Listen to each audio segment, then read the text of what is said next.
Welcome to New York, the land of immigrants, art, entertainment, and business. But what makes New York, New York? Why, the people, of course. Home to the most diverse population in the world, it is the residence of unofficial ambassadors from every district around the globe. While the expectations are high on arrival, the reality is hard work, struggle, and overcoming the stereotypes those already settled in America place upon these ambassadors.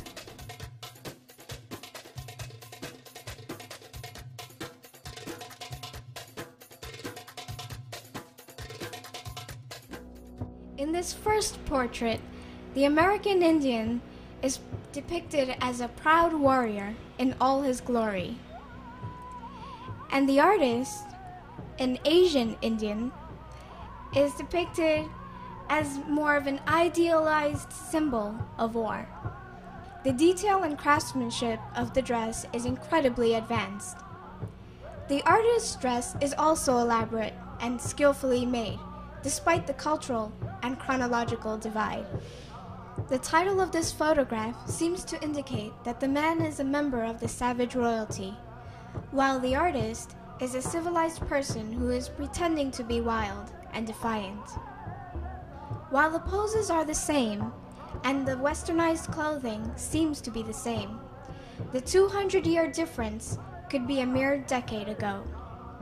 The more traditional garments, again, transcend time and culture. While the dots in America are reminiscent of clowns, the native wears his dots as a sort of spiritual expression, while the artist wears her dot as a sign of status.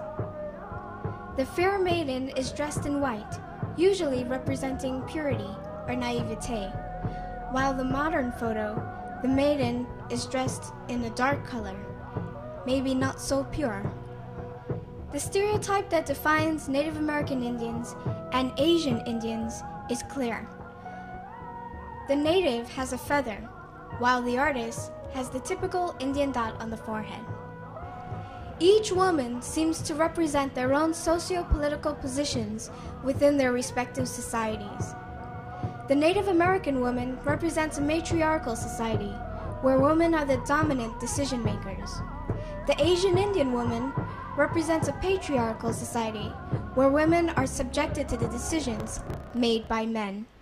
Let's walk together, and the sky stretched forever. When we danced in circles, a dance of life and magic, we were the keepers. Waters flow. So yeah, I have been subjected to stereotypes of all kinds, especially about my race, yeah. There are times when a person would come up to me, like I'm in the middle of a class, and they would say, "Oh, so how do they do it in India?" And I would look at them and say, "I don't know. How am I supposed to know? I'm not from India." "Oh, but you're from Pakistan, right?" And I say, "No, I'm not." "Where are you from?" "I'm from Guyana." "Guyana who?